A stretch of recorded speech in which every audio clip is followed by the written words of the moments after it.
कई भक्त लोग पंडुका धाम आकर के जानते सब हैं, मानते हैं, परंतु मान नहीं पाते। ये तो मानते हैं गुरुजी जो बता रहे हैं वो सही बता रहे हैं, लेकिन मान नहीं पाते क्योंकि करते नहीं है जो हम बताते हैं। यदि आप मानते हैं कि गुरुजी सही बता रहे हैं, सही रास्ता दे रहे हैं, तो मानना भी चाहिए और उसके आधार पर चलना भी चाहिए, तभी सफलता संभव है। यदि आप डॉक्टर से परामर्श ले रहे हैं, डॉक्टर बता रहा है आपको, उपचार बता रहा है, और फिर आप अपना नियम निकाल रहे हैं, अपना तरीका निकाल रहे हैं, तो ये आपकी गलती है। क्योंकि मालूम है कि आप जो मैं बता रहा हूं वो आप कर नहीं रहे हैं। जो हमने उपचार बताया, जो विधि बताई, वो है आप पालन में नहीं ला रहे हैं, तो सफलता मिलेगी कैसे? तो हम जो बताते हैं उसको पालन में लाना है। यदि आपकी आत्मा, मन, दिल, दिमाग आदि आपका काम कर रहा है, तो यदि आपकी आत्मा गवाही नहीं दे रही है तो बिल्कुल मत कीजिए। आपको दबाव नहीं दिया जा सकता और ना ही मैं दबाव देता हूं। हमारा तो काम है कि आपने प्रश्न किया और हमने आपको उत्तर देके समाधान की ओर भेज दिया।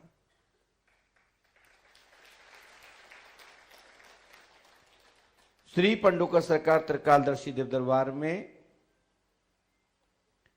दैहिक, दैविक एवं भौतिक ताप आदि संकट निवारण आपके यहां की बताई गई विधि को नियम अनुसार करते हैं, तब सफलता संभव है, अन्यथा सफलता नहीं मिलेगी। शेष यदि मिल भी जाती है तो ये आपकी किस्मत है और आपकी भक्ति का कमाल है। कई बार दवा ना लेने पर भी लाभ मिल जाता है, तो इसका मतलब यह नहीं कि बीमारी ठीक हो गई। कई बार आपके हीमोग्लोबिन पावर होने के कारण आप बीमारी को समा लेते हैं। जब हीमोग्लोबिन पावर कम होता है तो वो बीमारी फिर डबल पावर में आती है, ये ध्यान रखिए। इसी प्रकार से भूत बाधा भी है, प्रेत बाधा भी है। कई बार बिगड़ झाड़ फूक के ही लाभ हो जाता है। कई झाड़ फूक करने वाले लोगों के औझाओं के तुक्के लग जाते हैं, जो कि उनको पता है कि मैंने कोई किसी क्रिया नहीं की, कोई अनुष्ठान नहीं किया, कोई जप नहीं किया, देखो उसको मैंने कहा था लाभ मिल गया। लाभ नहीं मिल गया। वह शक्ति कुछ क्षण के लिए सुता ही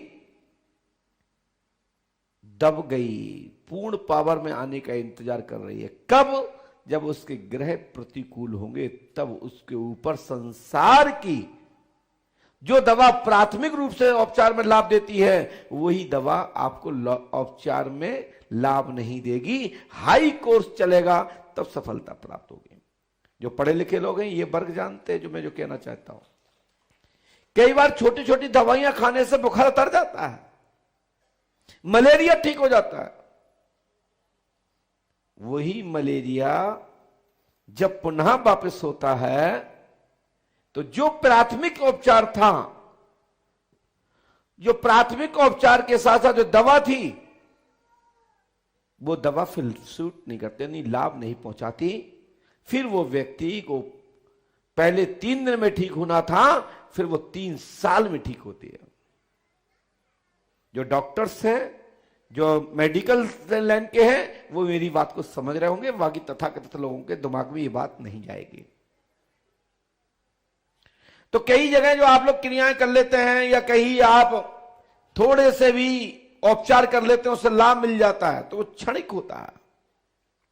उसके लिए किसी अच्छे आचार्य के पास, अच्छे गुरु के पास, किसी अच्छे साधक के पास जाकर के उसका परामर्श करना चाहिए, तो आपकी प्रेत आदि आत्माओं का बाधा का निवारण हो जाता है। ऐसे मैंने हजारों सैकड़ों उपचार सोशल मीडिया के माध्यम से बताए, चाहे वो लौंग का हो, चाहे तुलसी के पत्ते का हो, चाहे पीपल के पत्ते का हो, चाहे या झारे का हो, चाहे आपकी लजवंती का हो, चाहे गुदनू का हो, चाहे शंकावूली हो, चाहे मदन मस्त हो, इत्यादि कोई भी अथर्ववेद के अंतर्गत आने वाली औषधि हो, यदि उसका उपचार आप नहीं जानते तो किसी के द्वारा बताया गया उतना तो ठीक है, कभी कभी उस औषधि का भी साइड इफेक्ट होता है, ये ध्यान रखिएगा। हमारे किसान लोग भी जानते हैं, हमारे भारतवर्ष में ऐसी ऐसी औषधियां हैं, यदि उस औषधि से स्पर्श कर लिया जाए तो लोग रास्ता भटक जाते हैं, रास्ता भूल जाते हैं, अपनी मंजिल तक नहीं पहुंच पाते। यदि उस औषधि को नाक गए तो हमारे गांव के किसान के जो गाय भैंस ले जाते हैं बरेदी लोग, गौला लोग, वो बता सकते हैं इस बात को। विशेषकर हमारे पाल समाज के लोग बता सकते हैं, यादव समाज के, या जो भी बरेदी हैं, गालव हैं, जो घूम रहे हैं, गाय बछड़ों को चरा रहे हैं, पशुधन को अपना रखवाली पर उनको चरा रहे हैं, वो बता सकते हैं कि ऐसी ऐसी औषधियां हैं, स्पर्श करने मात्र से पूरा शरीर में फलके पड़ जाएं। ऐसी ऐसी औषधियां हैं कि फलके 1 मिनट में खत्म हो जाए, बड़े बड़े घाव खत्म हो जाएं। यदि उस औषधि को नाक गए, आपके संपर्क में आ गई, तो आपका दिमाग डिस्टर्ब हो जाए, भूत बाधा की तरह दिमाग डिस्टर्ब हो जाता है। मैं कहना चाहता हूं, हमारे यज्ञ के माध्यम से, अनुष्ठान के माध्यम से, औषधियों के द्वारा यज्ञ किया जाता है। जो दुष्ट आत्माएं हैं, जीव जंतु जीव बलि चाहते हैं, उनके लिए पंडुकर सरकार में बलि कुंड की स्थापना की गई है। उस बलि कुंड में नारियल औषधि छोड़ने मात्र से आपके देवी देवता, जो पितरगण हैं, पूर्वज हैं, जो तुच्छ आत्माएं हैं, जो प्रेतादि रूप में है, पितृगण में है, वो उनकी आत्मा तृप्त हो जाती है, वो जीव बलि नहीं लेते। इसलिए पंडुका सगर धाम में बलि स्थान की परम पूज्य सदगुरुदेव श्री हाथीनाथ की कृपा से तैयारी चल रही है।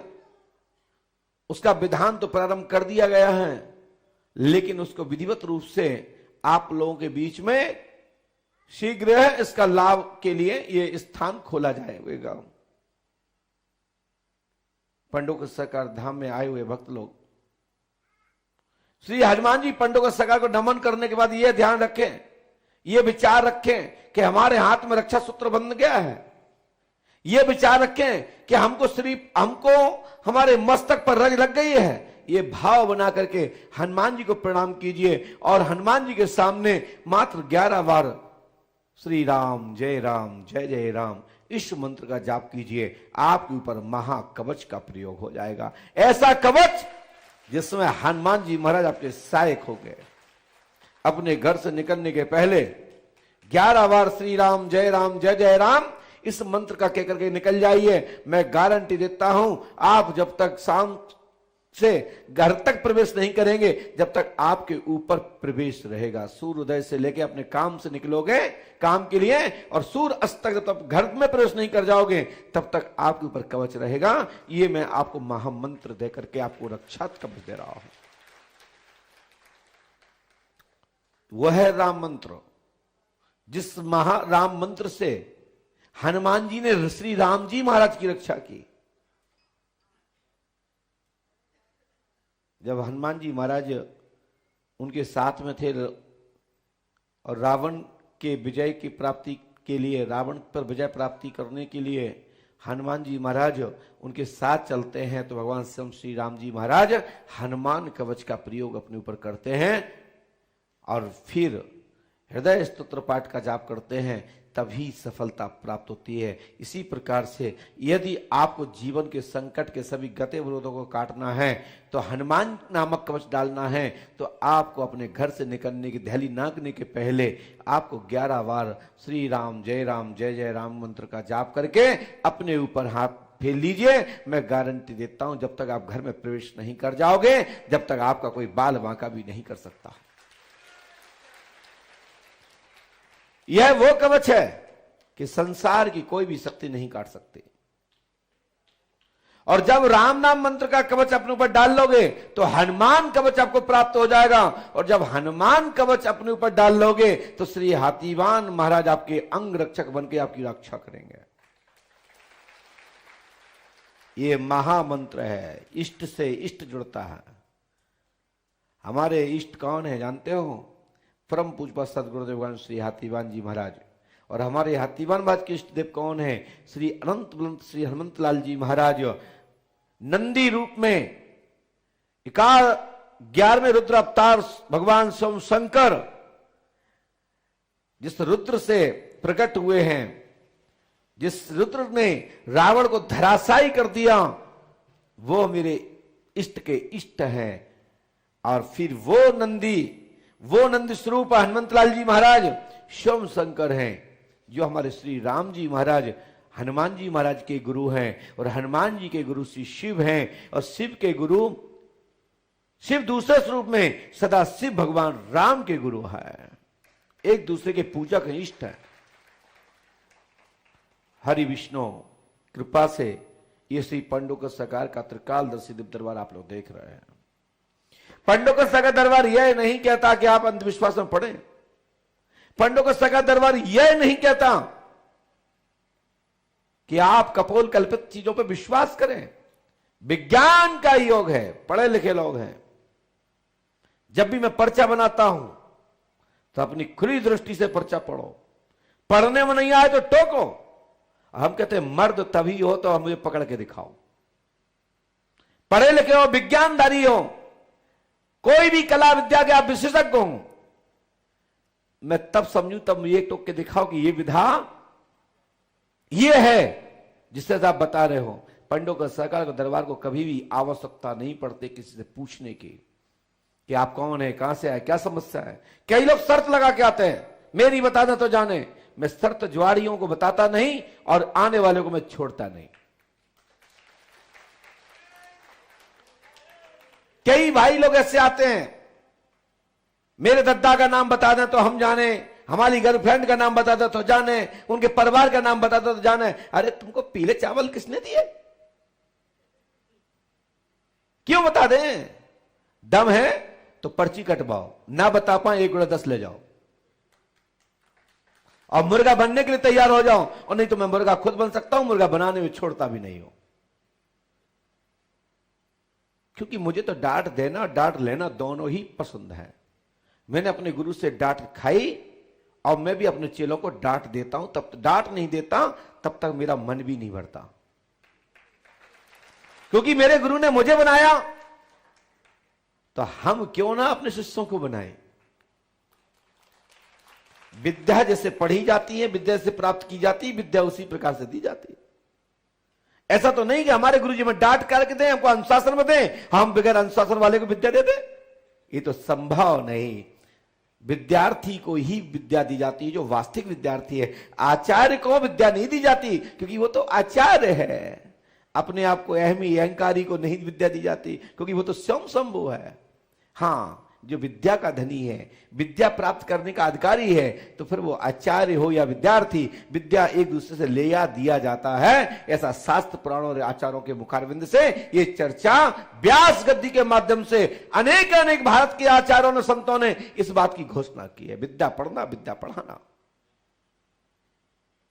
दान देना, दान लेना, यहां तक कि कहा गया यज्ञ करना, यज्ञ कराना। किताबें पढ़ना चाहिए। जब किताब पढ़ोगे तब किताब दूसरी लिख पाओगे। बुक, जब कोई बुक पढ़ोगे तो कोई दूसरी बुक बना पाओगे।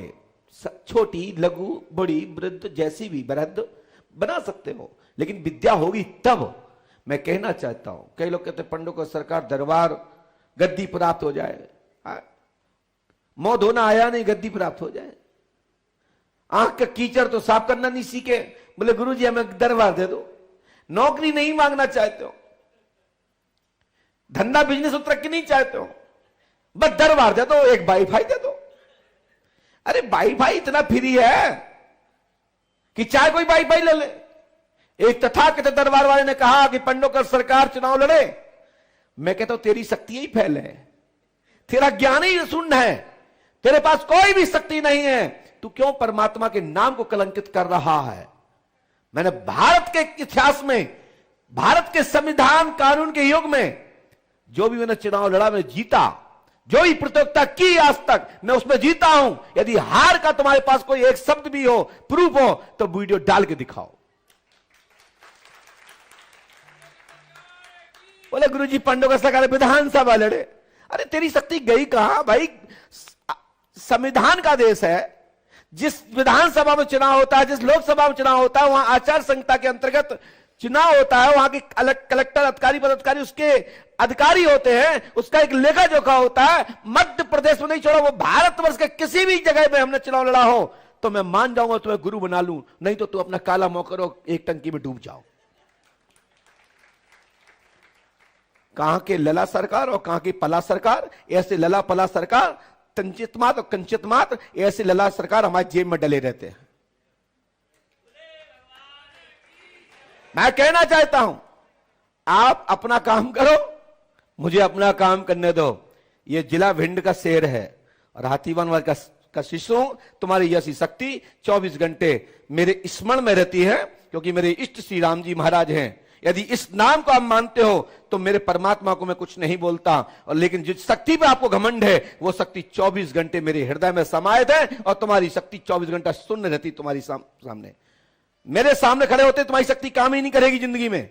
और यदि मेरे नाम पे प्रतियोगिता करोगे, हमारे किसी भी बच्चे से बात करोगे, आप शून्य जीरो मात खा जाओगे। मैंने तो 3 लोगों को निश्चित किया भारत में।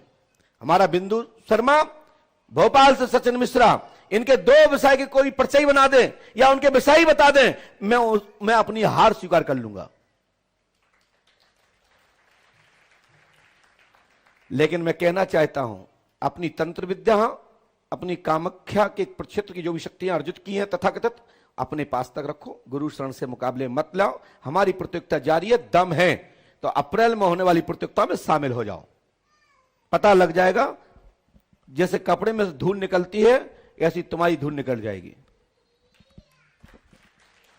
से चलते हैं दरबार की ओर। विलंब हो रहा है क्योंकि मैंने अभी यही देखा था व्हाट्सएप पर। व्हाट्सएप की आई प्रतिक्रिया को मैंने जवाब दे दिया। अब तुम नहीं हो रहे संतुष्ट, तुम मिल लेना जब चाहो, तुम्हारी इच्छा हो। मैं तुम्हारी इच्छा का इंतजार करूंगा और पूर्ति भी कर दूंगा, चिंता मत करो।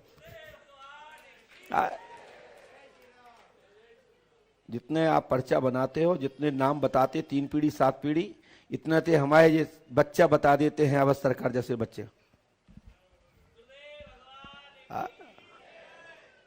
नहीं विश्वास हो तो भैया ब्रह्मेश्वर चले जाओ, नहीं विश्वास हो तो लहरन चले जाओ। ये तुम्हारा जवाब हो ही ना दे दें तो हमसे कहना। हमारे पास आने के लिए तुम में ताकत नहीं है, ना तुम्हारी हिम्मत है। अपने यदि आपको टीआरपी चाहिए तो नाम लेते रहो, कोई बात नहीं। मैं आपको आशीर्वाद देता हूं कि आपका टीआरपी में नाम बढ़े, आशीर्वाद है। शक्ति का दुरुपयोग मत करो। बोले आज इंडिया जीत रही है, शक्ति इसके लिए। अब समझ गए होंगे हमने जिसके लिए कहा। पूरे देश के जितने पर्चा लिखने वाले भी इस बात को समझ लीजिए, मैंने किसके लिए कहा, उसी के लिए कहा जिसने ये बात कही थी। बोले श्री पंडों का सरकार की।